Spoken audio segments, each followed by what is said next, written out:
We also discussed the situation in Syria. We've had neighborly relations with Turkey that have deteriorated, and we don't want to see Syria being used by anyone, including Turkey, as a base for attack in Israel. Turkey is a country that has a great relationship with the United States. The president has a relationship with the leader of Turkey. We discussed how we can avoid this conflict in a variety of ways, and I think we can't have a better interlocutor than the president of the United States for this purpose. And of course, we also discussed Iran. Look, we're both united in the goal that Iran does not ever get nuclear weapons. If it could be done diplomatically in a full way, the way it was done in Libya, I think that would be a good thing. But whatever happens, we have to make sure that Iran does not have nuclear weapons. That's the end of my speech. Mr. President, we're having direct talks with, wait. We're having direct talks with Iran. And they've started, it'll go on Saturday. We have a very big meeting and we'll see what can happen. And I think everybody agrees that doing a deal would be preferable to doing the obvious. And the obvious is not something that I want to be involved with, or frankly, that Israel wants to be involved with if they can avoid it. So we're going to see if we can avoid it. But it's getting to be very dangerous territory. And hopefully those talks will be successful. And I think it would be in Iran's best interest if they are successful. We hope that's going to happen. And we had just a lot of good talks on a lot of things. I appreciate very much what you said about the tariffs. We've been ripped off and taken advantage of by many countries over the years, and can't do it anymore. Just can't do it anymore. Can't be the stupid people anymore. And it's all because of the people that sat in the seat right here. Not your seat, but this seat. They allowed things to happen to our country that they shouldn't have allowed to happen on trade and other things, many other things. I mean, look at what's happened with our last president, where he allowed millions of people to come into our country with an open border. Who would want an open border? How stupid is that? But he allowed millions and millions of people, and of the millions, and I think it was 21 million people, but let's say 3 of them were serious criminals, serious murderers and drug dealers and gang members and people from jails. All the jails emptied out right into our country, right along the open border on Mexico, generally the Mexico. They came in from Canada too, by the way, a lot. But generally speaking, on the southern border. And what a shame it is that we are now working very hard to get them out, get the criminals out, get the murderers out, the drug dealers, the mentally insane, get them out. They dropped the mentally insane in our country too. And this was all done by the Biden administration. It's a disgrace that we have to work so hard. And then we have judges that try and protect these people, but they didn't protect us when the people were being let in. But to get them out is never easy with these people. So I think we're doing a great job. The border is the best it's ever been. It's even as strong as it was. I had a great, solid border. I think it might even be tougher right now and stronger. So people are coming into our country, but they're coming in legally. We have a legal process, and we have that moving along properly because we need people to come into our country, but we want people that can love our country and cherish our country. So that's where we are. And with that, any questions? Mr. President, European Union back into the markets today, and would you be open to a pause in tariffs to allow for negotiations? Well, we're not looking at that. We have many, many countries that are coming to negotiate deals with us, and they're going to be fair deals. And in certain cases, they're going to be paying substantial tariffs. There'll be fair deals. As you know, I spoke this morning with the Prime Minister of Japan, and we had a very good conversation. They're coming. And I said, one thing, you're going to have to open up your country because we sold no cars, like 0 cars in Japan, and they sold millions of cars into our country.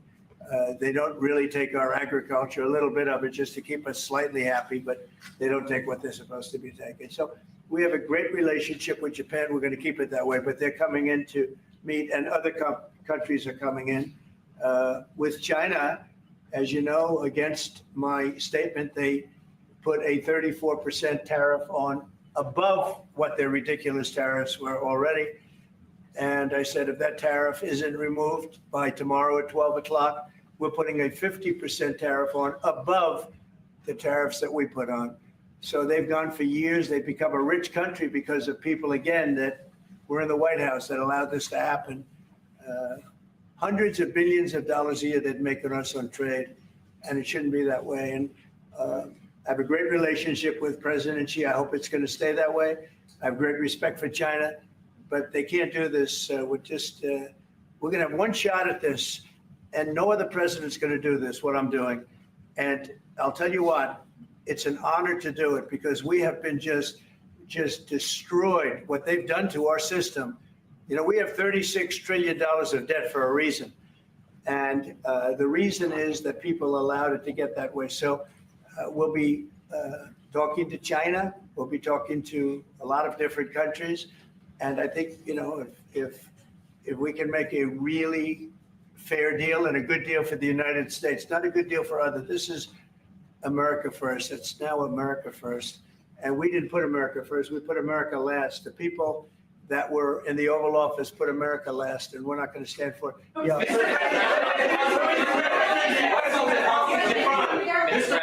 Mr. President, represent the U.S. in the talks with Iran. Two questions. Do you expect any of these deals to be made before April 9th? And secondly, there have been some mixed messages from your administration. You're talking about negotiations, and yet others in your administration are saying that these tariffs are actually permanent. What is the action? What's actually going on? They can both be true. There can be permanent tariffs, and there can also be negotiations because there are things that we need beyond tariffs. We need open borders. You know, we almost had a deal with China where we're going to open up China. It was almost done. Some of you remember it during my first term, and it was very disappointing. We ended up making a great deal. $50 billion worth of product was sold. $50 billion. You'd like that in Israel. And I made that deal, but it wasn't the deal that I wanted. It was the deal that I wanted was that plus they're going to open up China so that our companies could go into China and compete with other countries and China for the, you know, for a large number of people. And at the very end, that deal was terminated, and we went to a piece of the deal. And so there are a lot of things outside of tariffs, but tariffs are very important. But there are a lot of things like opening up countries that were totally closed. China's essentially a closed country. In fact, it is a closed country. And what they do is they charge tariffs so that if you sell cars or if you sell anything, nobody's going to buy it because the price is out of control. But that's true with a lot of other countries also. So we're going to get fair deals and good deals with every country. And if we don't, we're going to have nothing to do with them. They're not going to be allowed to participate in the United States.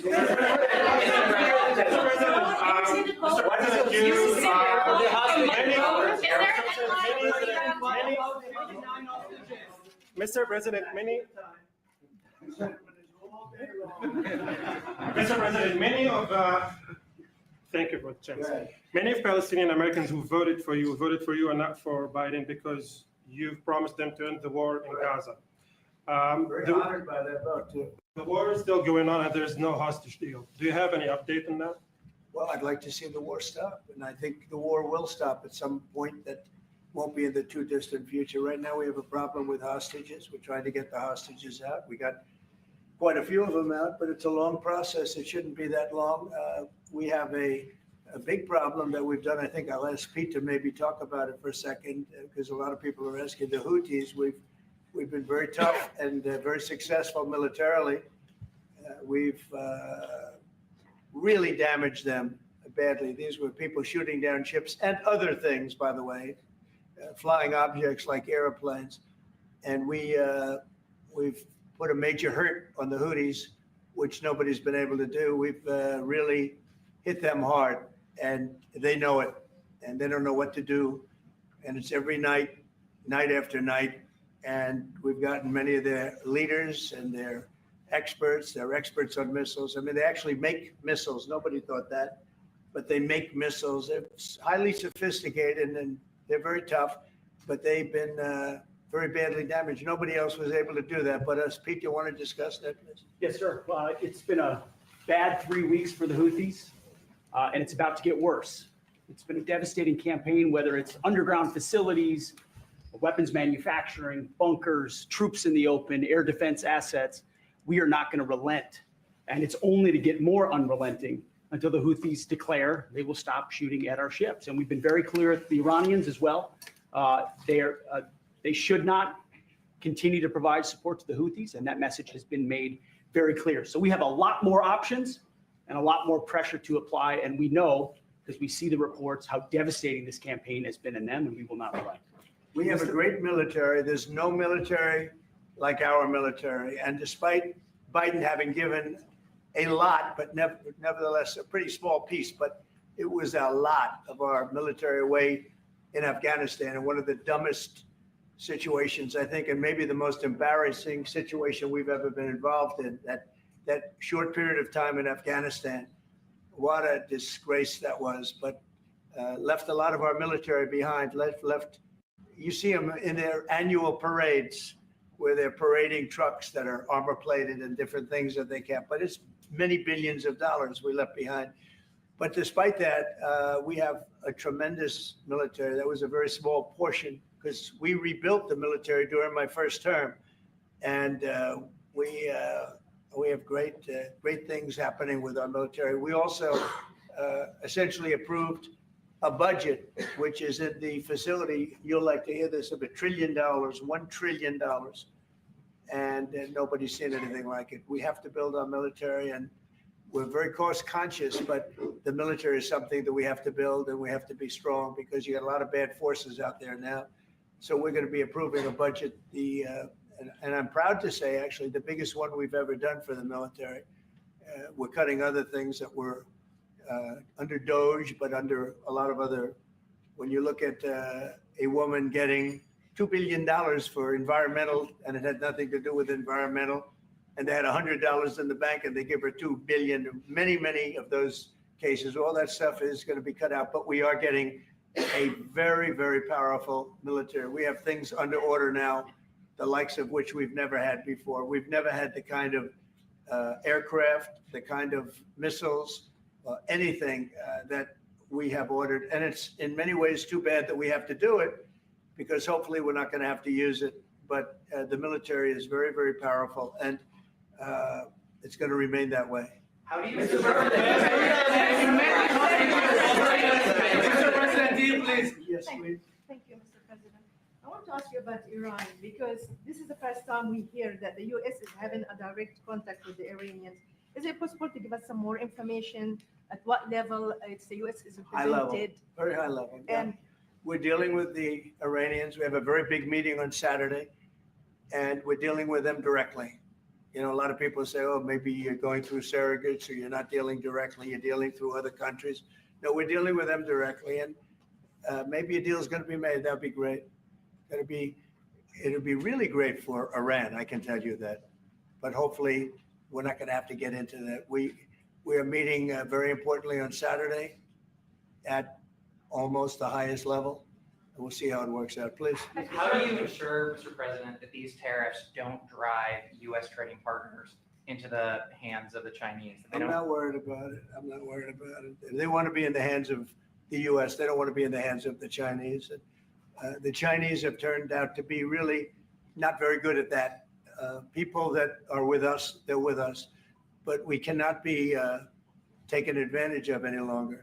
I used to watch these deals for years. I've been talking about it for years. You know, I've been talking about it for 35 years, how our country is being ripped off. I mean, 30 years ago it was Japan, then it was something else, then it was another group, then it was China. China's doing the best job of it, frankly.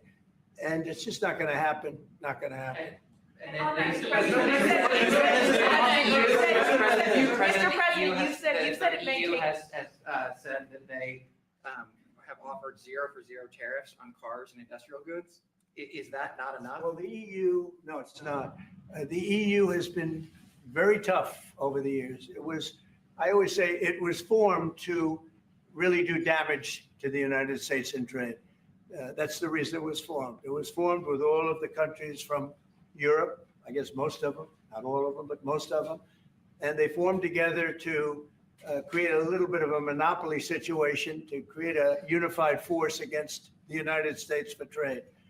So they have NATO, which is largely the same countries, and they took advantage of us dollar-wise and militarily until I got there. You know, I was able to get $600 billion from NATO, where they paid NATO because most of these nations weren't even paying. We were paying for NATO. So we're paying them to guard them militarily, and they're screwing us on trade. So that's not a good combination. So now it's really turned around. It's the opposite. And the European Union's been very bad to us. They don't take our cars, like Japan in that sense. They don't take our agricultural product.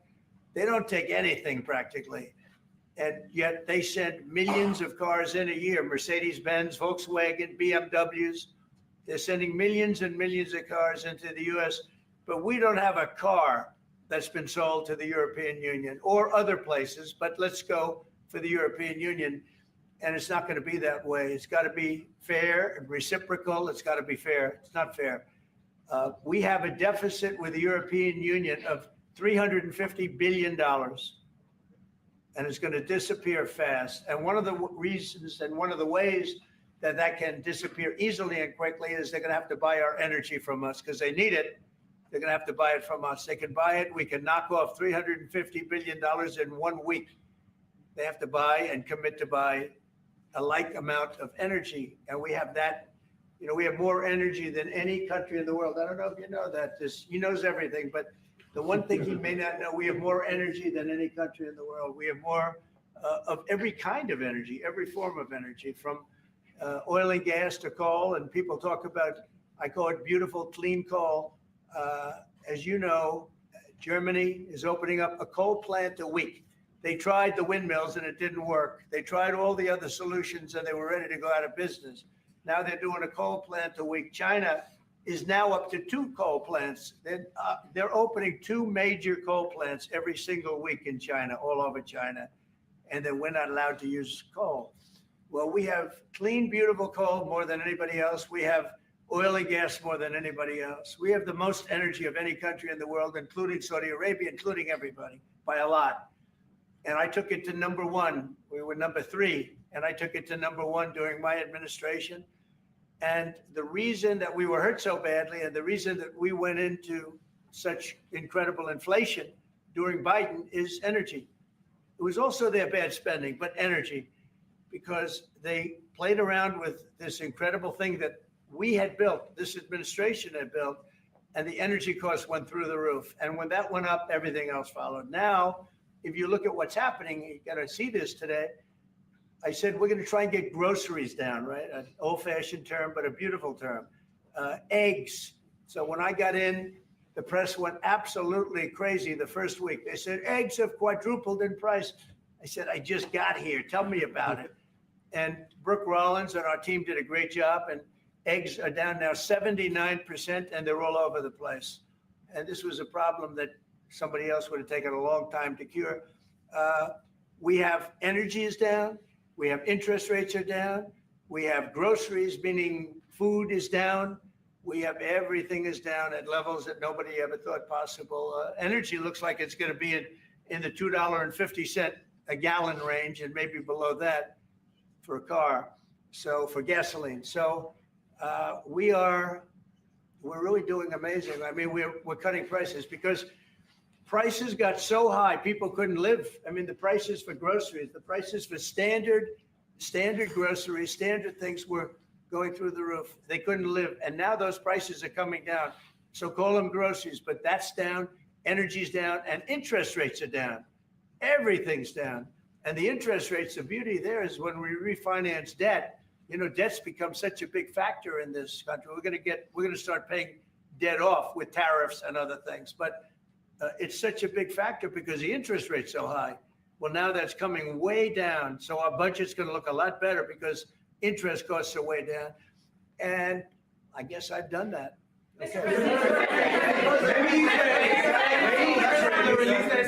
Israelis are watching you now on live show. What is your specific way of getting the hostages out from the horrific captivity? We are trying very hard to get the hostages out. We're looking at another ceasefire. We'll see what happens. But we want to get the hostages out. The Israeli people want the hostages out more than anything. They want the hostages out. This man is working very hard with us to do that. I mean, I don't know. I hope he's being appreciated because he's been a great leader. He's working very, very hard on the hostages and many other things. And there are plenty of things you have to work on. It's a tough place in the world. I have a good partner. Yeah, you do have a good partner, and so do we. We're working very hard on the hostages. If you're going to negotiate a new deal with Iran, can you elaborate how it's going to be more effective than the JCPOA? Well, I can't really say that, but I think it'll be different and maybe a lot stronger. But they were so happy when we made that first deal because we did get a lot out. You know, I had people right in this office, this beautiful Oval Office. They came in, 10 people, hostages, you know that. And I said to them, so how was it? And the stories they told me, I mean, as an example, I said to them, was there any sign of love? You were there, 10 people. It's only 10, but it's pretty representative. Did the Hamas show any signs of like help or liking you? Did they wink at you? Did they give you a piece of bread extra? Did they give you a meal on the side? Like, you know, you think of doing, like what happened in Germany, what happened elsewhere. People would try and help people that were in unbelievable distress. They said, no. I said, all of them. I said, did they ever wink at you like, you'll be okay? You're going to be okay? No, they didn't do that. They'd slap us. The hatred is unbelievable. And the lives, you know, they lived in a pipe, not really a tunnel. It was a pipe. And they always thought they were suffocating. They were going to suffocate. And then they'd open up the pipe and it was like 3.5 feet high. This isn't, you know, we hear tunnels bad, but pipes are worse. And the stories I heard were incredible. But I just said, was there any sign of potential love or affection? And there were none whatsoever. It was amazing to me. There was nothing like, here, take this, it's a little extra meal or something. They lived like hell. I don't know. They seemed to be, they were amazing to me because they seemed to be pretty normal. They weren't scarred, but I guarantee underneath they have to be scarred. And one was there for 356 days. Another was there for about 180 days, you know, a long time. These are people that have been really, really horribly treated. I've never seen anything like it, actually. I was very surprised to hear the answer. Thank you, Mr. President. Are there 2 or 3 countries that are on your list that you feel are farther along in getting their tariffs lowered? I think there are many that want to get rid of tariffs right now. European Union, I mean, as badly as they've treated us, they've brought their car tariffs essentially off. I guess they brought it down to 2.5, and I hear maybe to nothing. But it's not only tariffs, it's non-monetary tariffs. It's tariffs where they put things on that make it impossible for you to sell a car. It's not a money thing. They make it so difficult, the standards and the tests. They drop a bowling ball on the top of your car from 20 feet up in the air. And if there's a little dent, they say, no, I'm sorry, your car doesn't qualify. When the same car from Germany or anything would dent likewise, unless you can have an army tank, it's going to dent. So they come up with rules and regulations that are just designed for one reason, that you can't sell your product in those countries. And we're not going to let that happen. Those are called non-monetary barriers. They make barriers that are so tough that it's impossible to qualify. So tariffs are a big part of it, but there's another big part of it, and that's barriers. They also do something else. They manipulate their currency, and they drive it down. They want to have low currencies. You know, it sounds better to have a high currency, a strong dollar or whatever, but they bring their currency down. And when it competes with our currency, it's very hard to sell a tractor. It's very hard to sell product because their currency is low and ours is much higher relatively. And so it makes it very hard. I speak to a lot of companies that do business, tractor companies, and they say it's so hard to sell because what they've done is they've lowered the yen or they've lowered the yuan or they've lowered their currency, so that it's very hard to compete. We don't want that either. So we have a lot of things that we're talking about, but we're going to fix it properly, and it's going to be fair to everybody. And in the end, I think we're going to have a world that does a lot better, but they have to respect the United States. And nobody but me would do this. Nobody but me would do this. It would be nice to serve, a nice, easy term. But we have an opportunity to change the fabric of our country. We have an opportunity to reset the table on trade. We lose billions of dollars. We lose close to $2 trillion a year on trade. We lose $1 trillion a year to China, $1 trillion. We lose hundreds of billions of dollars a year on trade to China. We lose hundreds of billions of dollars overall, probably close to $2 trillion. Why would we do that? Number one, why would we do that? And then you have to say, is it sustainable? Then you hear about all of the people that say, well, deficits. If we have a deficit with the country, or if the country has a big surplus with us, like China has a massive surplus that they take and they spend on their military. Well, we don't want that. I don't want them to take $500, $600 billion a year and spend it on their military. I don't want them spending money on their military. And I shouldn't have to spend money. We shouldn't have to spend it either. Because, hopefully, and I said this to President Xi, hopefully it's money that we're never going to use. In other words, because we're not going to use those incredible weapons that we have and that they have. We don't want that. So it's going to be very interesting. It's the only chance our country will have to reset the table. Because no other president would be willing to do what I'm doing or to even go through it. Now, I don't mind going through it because I see a beautiful picture at the end. But we are making tremendous progress with a lot of countries, and the countries that really took advantage of us are now saying, please negotiate. You know why? Because they're getting beaten badly because of what's happening. They're getting beaten badly. They're being devalued as countries. But it's the only chance we're going to have to reset the table on trade. And when we do, we're going to come out unbelievably well. We're going to have a strong country economically again. And we're going to have those factories that are empty all over the United States. We've lost 90,000 plants and factories. Think of this, 90,000, you wouldn't think it's possible. 90,000 plants and factories since NAFTA, which was, by the way, the worst trade deal ever developed, ever had by any country anywhere, NAFTA. And I terminated NAFTA. Everybody said it would be impossible. And I terminated it through Congress. We terminated it. You had to get it through Congress. It was a trap. It was a horrible thing. And we got it done. And we went to the USMCA, which was much better. The problem is they cheat. They cheat like crazy. Canada cheats. Mexico cheats. Just one of those things. But we are resetting a table, and we're going to have great trade. And we're going to have a very strong country. Our country is going to be at a level that has maybe never been, or maybe, our country was the strongest, believe it or not, from 1870 to 1913. You know why? It was all tariff-based. We had no income tax. Then in 1913, some genius came up with the idea of let's charge the people of our country, not foreign countries that are ripping off our country. And the country was never that kind of wealth. We had so much wealth, we didn't know what to do with our money. We had meetings, we had committees, and these committees worked tirelessly to study one subject. We have so much money. What are we going to do with it? Who are we going to give it to? And I hope we're going to be in that position again.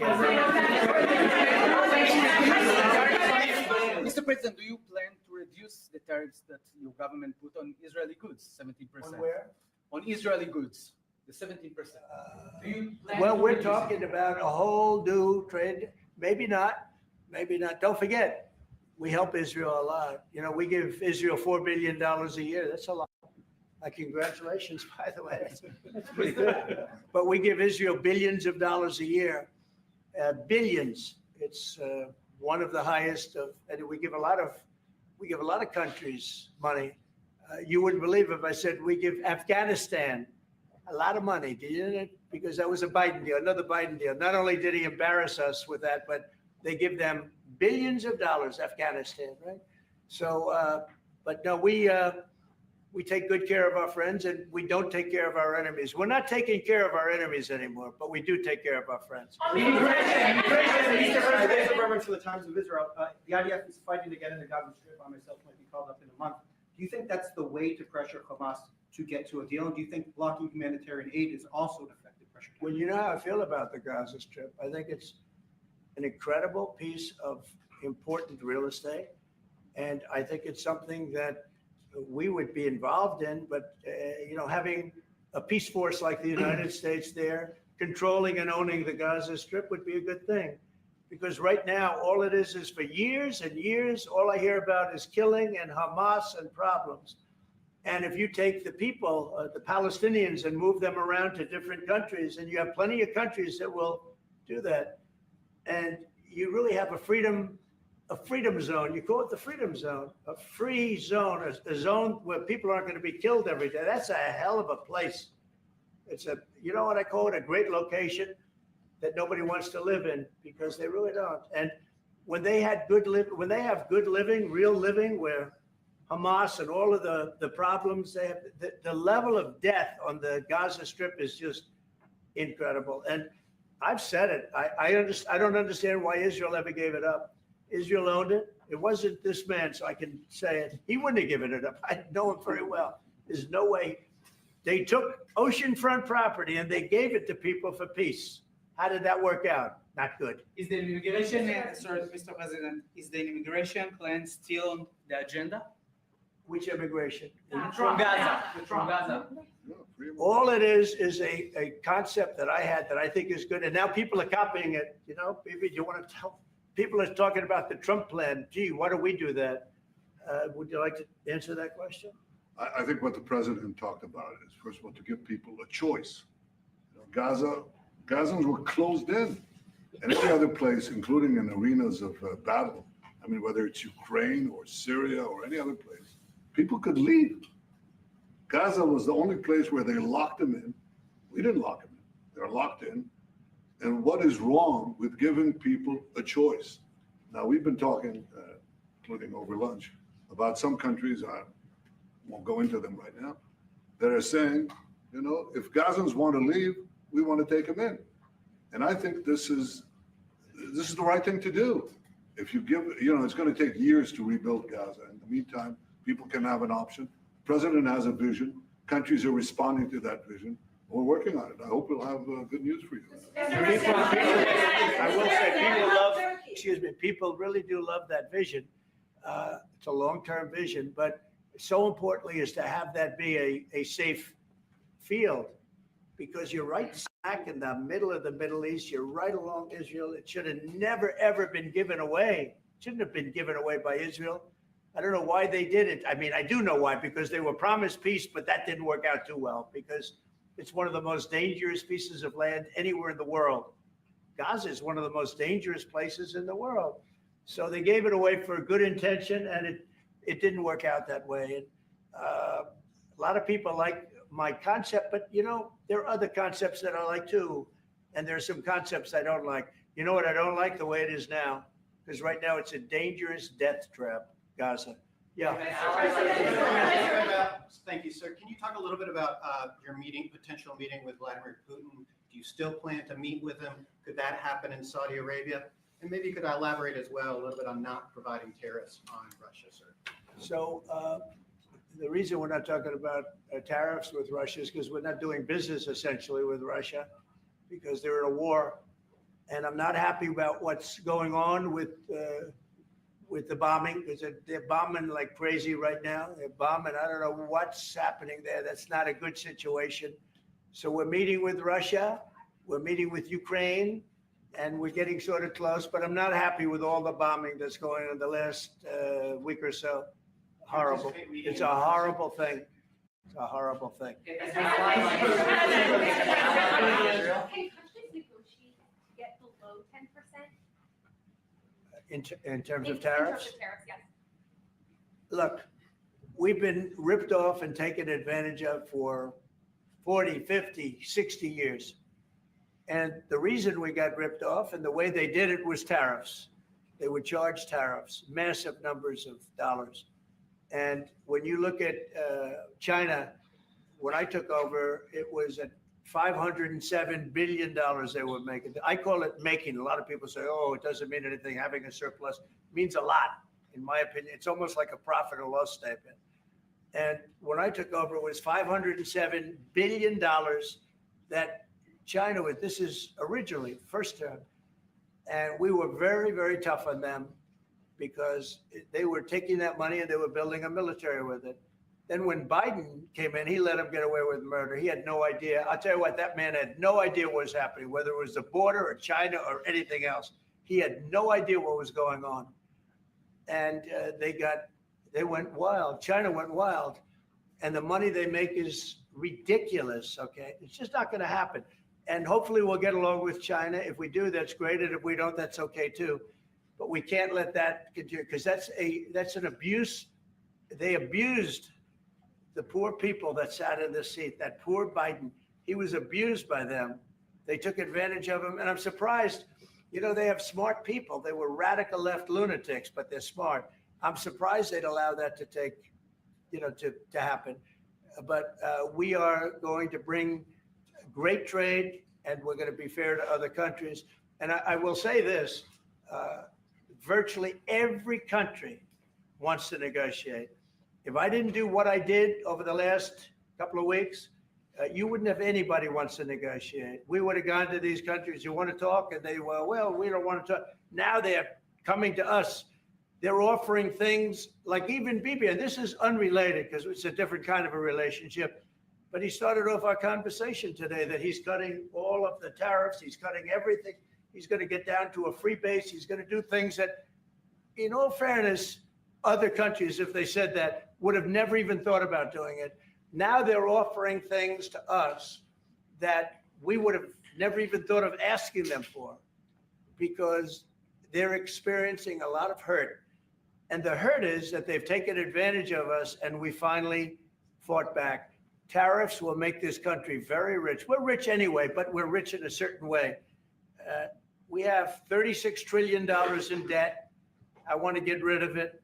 And we can do it quickly with proper deals. So when countries don't allow us to sell our product, but we allow them to sell their product, when they charge us massive amounts of money for the privilege of going into their country, those days are over. Okay. Yeah, go ahead. Me? Yeah. Thank you, Mr. President. On Iran, two questions, please. First, if you can give us more details about where the meeting on Saturday is going to take place. I can just tell you there's a major meeting going on between us and Iran, and that'll take place on Saturday, and it's at top level. And the second question about this. A lot of people think that those talks are not going to lead anywhere because the Iranians will never give up their nuclear program. If diplomacy fails, is the United States under your leadership ready to take military action to destroy the Iranian nuclear program and remove this threat? I think if the talks aren't successful with Iran, I think Iran is going to be in great danger. And I hate to say it, great danger, because they can't have a nuclear weapon. So is that a yes? You know, it's not a complicated formula. Iran cannot have a nuclear weapon. That's all there is. So is Can't the have US it. ready? Right now, we have Military countries action? that have nuclear power that shouldn't have it. But I'm sure we'll be able to negotiate out of that too as part of this later on down the line. But Iran cannot have a nuclear weapon. And if the talks are successful, I actually think it'll be a very bad day for Iran if that's the case. Yeah. Mr. President, on manufacturing, Mr. President. Mr. President, was October 7th the death blow of the two-state solution? And would you consider classifying the Palestinian Authority as a terrorist organization for its continued paper-slate terror financing payments? So October 7th was a horrible day that some people, they deny it. Now, I can't believe they deny it from the standpoint of it. They do it because they think it's good politically. But October, I've seen the tapes. I've seen things that you don't want to see. October 7th was a horrible day, and it will go down as one of the really bad days in the history of the world. It was a horrible, horrible thing that happened. And they grabbed some of these people. I'll give you an example. When I was with the 10 hostages a few weeks ago, I said, so how many are there? 59. I said, oh, so 59, so we can get 59. They sort of knew the territory pretty good. And I said, how are they doing? They said, well, only 24 are living, the rest are dead. And these are young people largely. Young people don't die. You know, young people have an amazing ability to live. They can live through horrible things, but these are young people. And when they said that 24 are living and the rest are dead. And, you know, I've had parents come up, Israeli parents, largely. We have some Americans, and I guess we have one left, Alex. We have the one left. But I've had Israeli parents come up to me at events and say, my son is there. I said, well, how's he doing? Well, he's dead. But would you do me the biggest favor ever? Could you bring his body back home? They talked about a young dead boy and a young dead girl like they were living. And that could have something to do with religion. That could have something to do with, I guess maybe any parent would be, but I was surprised. They said, sir, my son is dead. It is just as important to bring that body back home. I asked that question as if he were alive. So you have a lot of them dead, and we'll be able to bring them back. But it's a horrible thing that's happened. These are young, largely young people, some old ones too, frankly. And those people have lived in hell. When they came off, the second group that came out, they looked like they just got out of a concentration camp. They looked exactly like the pictures that I'd see from the 1940s, the concentration camps. And then they got a little bit better, you know, but that second group, those people came out and I said, this is unbelievable. We're going back into a chapter in history that is one of the worst ever. It's really very bad. Okay? Mr. President, thank you. You've said it could take 2 years to get American manufacturing fully up to speed in response to these tariffs. What happens in the meantime? Should Americans be prepared potentially for years? Yeah, I'll tell you what happens. We have now $7 trillion. Think of this, $7 trillion of commitments from companies wanting to go in, from Apple to many, many companies. But that takes time. Many from Taiwan. What? It takes time to. Of course it takes. Well, are you asking me a question or are you telling me? Yeah, it takes time. You know, you got to build a thing called a factory. You have to build your energy. You have to do a lot of things. I'm giving them energy. You know, we're going to let them build their own power plants. They'll be their own. Essentially, they're going to be in charge of the power plant because our power is not reliable enough. You have a grid that's old and susceptible to a lot of things, including bombing and weather and a lot of other things. And we're going to give them record timing in terms of approvals of electric plants. Most of them want to build electric plants. We need massive amounts of electricity if we're going to compete with China and others. And interestingly, we're way ahead right now in the AI race with China. But the way we lose that race is if we can't give them electric. But we have more plants being built. We have everything. We're doing so great. And we want to keep it that way. And tariffs will be an important part of it. But one of the other things, Lee Zeldin's doing a fantastic job, head of environmental protection. And he's doing very rapid approvals for people to get, for big companies that are going to build a plant that's going to cost billions of dollars. And we're going to get them their approvals. They have to be environmentally perfect, everything good, but they're going to be in record time, a matter of months versus a matter of many, many years. But in the meantime, Lisa Rosowski from Haaretz. Turkey claims it will stabilize the situation in Syria. Turkey? Yeah. Israel doesn't want Turkey to influence Syria. What do you think? Do you think Turkey's influence in Syria can actually make it a better, more peaceful country, or vice versa? Well, I have great relations with a man named Erdogan. Have you heard of him? Yeah. And I happen to like him, and he likes me, and I know the press will get very angry. He likes Erdogan, but I do, and he likes me, and we've never had a problem, and we've gone through a lot, and we've never had a problem. We've always got, as you remember, we got our minister back from Turkey. You remember that? And this was a big deal at the time. And we got him back. And I told the prime minister, I said, just, Bibi, if you have a problem with Turkey, I really think I'm going to be able to work it out. You know, I have a very, very good relationship with Turkey and with their leader. And I think we'll be able to work it out. So I hope that's not going to be a problem. I don't think it will be a problem. Now, with that being said, I believe it was Turkey, and I said that to him. I said it. I said, congratulations. You've done what nobody's been able to do in 2,000 years. You've taken over Syria with different names, but same thing. I said, you've taken it over. He's taken it over through surrogates. He goes, no, it was not me. I said, it was you, but that's okay. You don't have to say, well, sort of maybe it was me. Okay. But what he did, he's a tough guy and he's very smart. And he did something that nobody was able to do. You know, you got to hand it to him. Any problem that you have with Turkey, I think I can solve. I mean, as long as you're reasonable. You have to be reasonable. We have to be reasonable. Thank you very much, everyone. Thank you, press. Head out. Head out, press. Thank you. Thank you. Head out that door. Head out. This corridor. Bring it to where we came in. Thank you, press. Thanks, guys. Thank you, everyone. Go out the door. Ma'am.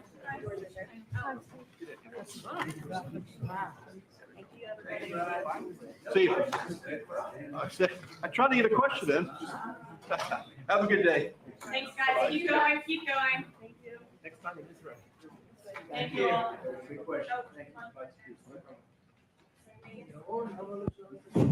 Thanks, guys. Keep going. Keep going. Bye.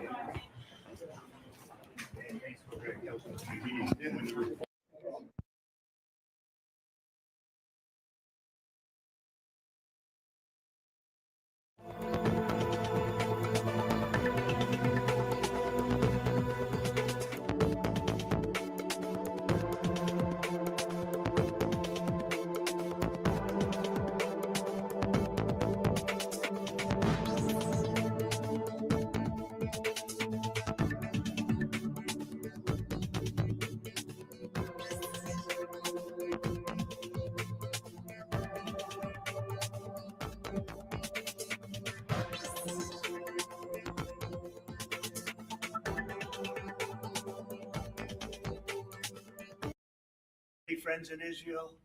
They are not in an easy area. It doesn't go easy, but we are helping them.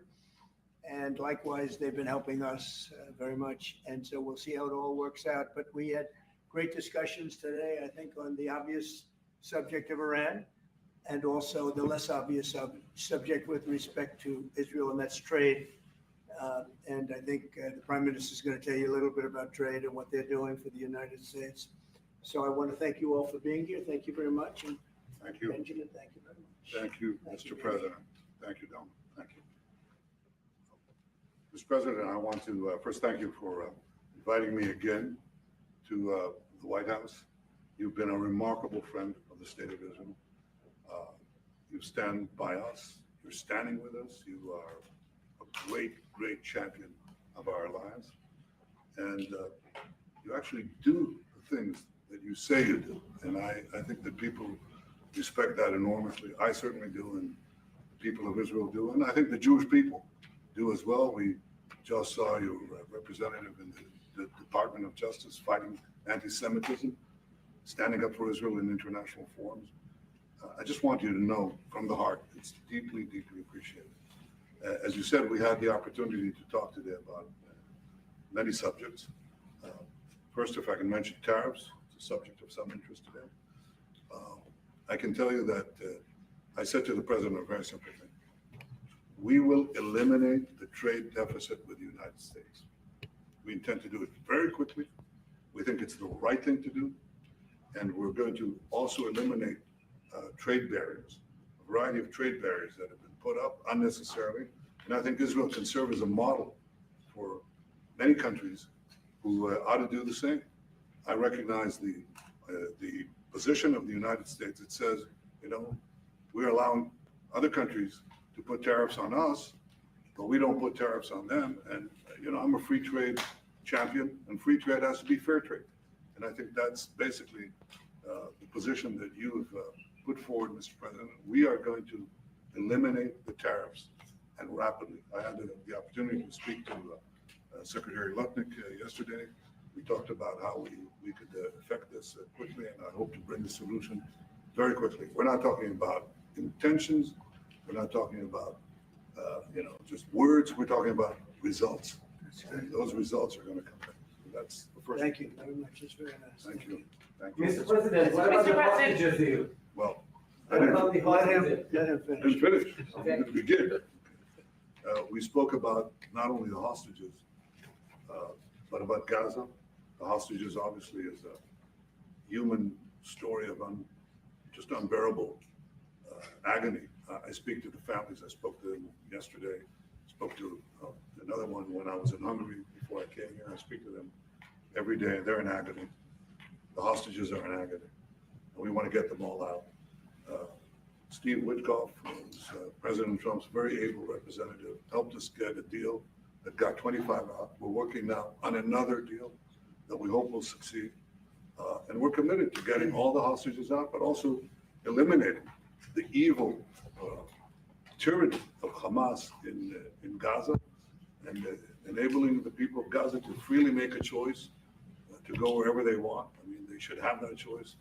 And the president put forward a vision, a bold vision, which we discussed as well, including the countries that might be amenable and are amenable to accepting Palestinians of their free choice if they choose to go there. And I think that's the second thing that we discussed.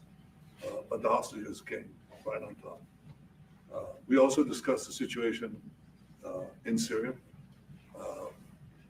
We've had neighborly relations with Turkey that have deteriorated, and we don't want to see Syria being used by anyone, including Turkey, as a base for attacking Israel. Turkey is a country that has a great relationship with the United States. The president has a relationship with the leader of Turkey.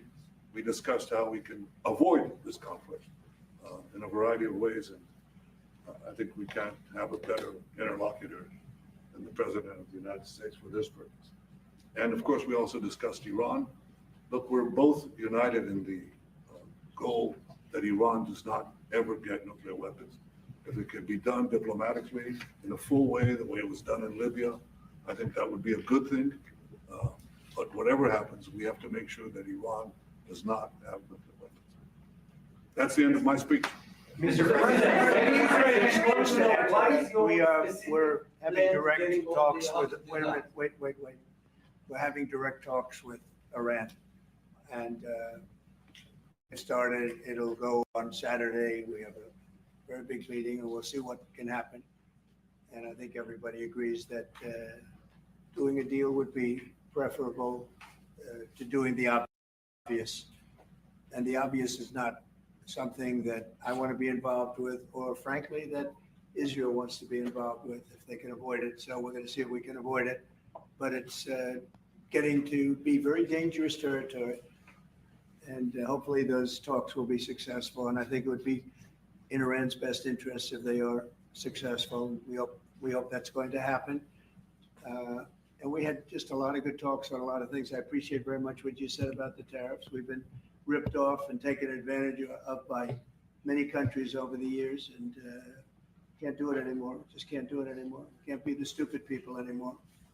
And it's all because of the people that sat in the seat right here. Not your seat, but this.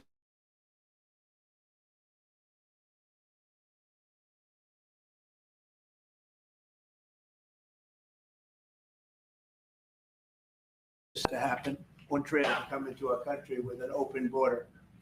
Who would want an open border? How stupid is that? But he allowed millions and millions of people, and of the millions, and I think it was 21 million people, but let's say 3 of them were serious criminals, serious murderers and drug dealers and gang members and people from jails. All the jails emptied out right into our country, right along the open border on Mexico, generally to Mexico. Okay, they came in from Canada too, by the way, a lot, but generally speaking on the southern border. And what a shame it is that we are now working very hard to get them out, get the criminals out, get the murderers out, the drug dealers, the mentally insane, get them out. They dropped the mentally insane in our country too. And this was all done by the Biden administration. It's a disgrace that we have to work so hard. And then we have judges that try and protect these people, but they didn't protect us when the people were being let in. But to get them out is never easy with these people. So I think we're doing a great job. The border is the best it's ever been. It's even as strong as it was. I had a great, solid border. I think it might even be tougher right now and stronger. So people are coming into our country, but they're coming in legally. We have a legal process, and we have that moving along properly.